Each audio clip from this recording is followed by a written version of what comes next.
Alright, welcome back. I've got something pretty cool for you guys this week. I've been experimenting with a lot of the elements like water, fire, and as you might have seen my ice effect on Photoshop TV not too long ago. So I'm always experimenting with different ways of achieving, pretty complex effects.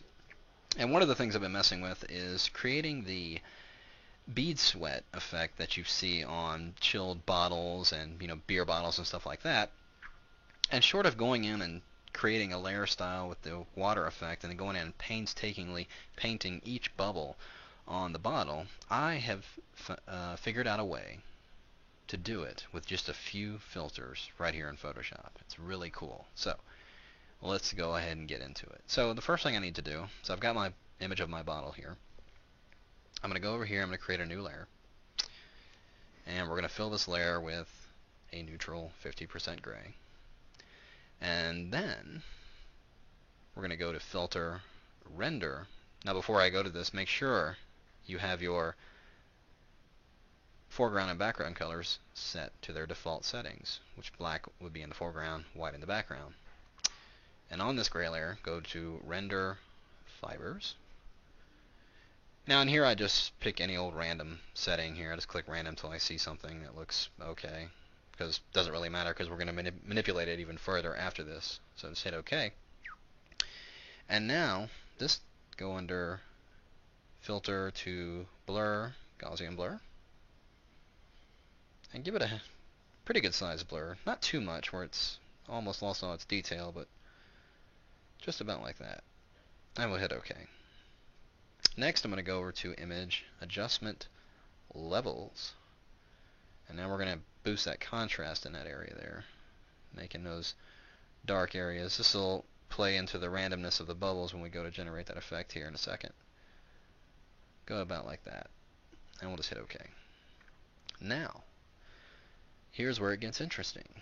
We're going to go under Filter, and we're going to go to Texture, Stained Glass. And no, we're not going for a stained glass effect, but we're going to use this to achieve what we want. Now in here you can see if I increase the settings, we're getting a stained glass look, but it's not exactly what I'm going for. I want to bring this down to where it's just a bunch of random tiny shapes in there.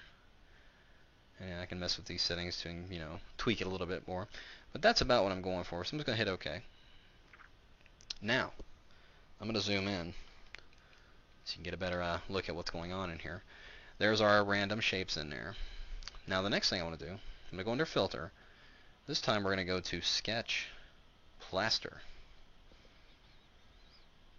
Now these are all absurd named filters to achieve what we're going to do. We're not going for a plaster or a stained glass effect, but you can see already what we're starting to get here is our random bubble effect. Now I can use these settings here and tweak it, the number of bubbles I want, how random they are, and anything like that, how small or large they are.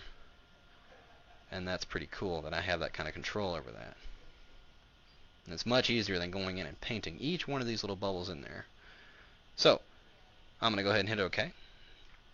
And there we see our bubbles. Now I want to get rid of all this black in here in this background area right in here. So I'm just get my magic wand tool here and just click anywhere in that black area, and it will select all that. Let's make sure you have contiguous so it doesn't select anything inside the shapes in there. You just want the general range of black in there. So click in there. I'm just going to hit delete and deselect. I'm going to zoom out just a little bit more so you can see there we have our random bubble going on. But now I need to make it conform to the shape of this bottle here. So I'm going to bring up my free transform, which is Command or Control T, and I'm going to control or right click on this shape, bring up my warp tool, and I'm just going to grab these corners here and manipulate them into the shape of the bottle.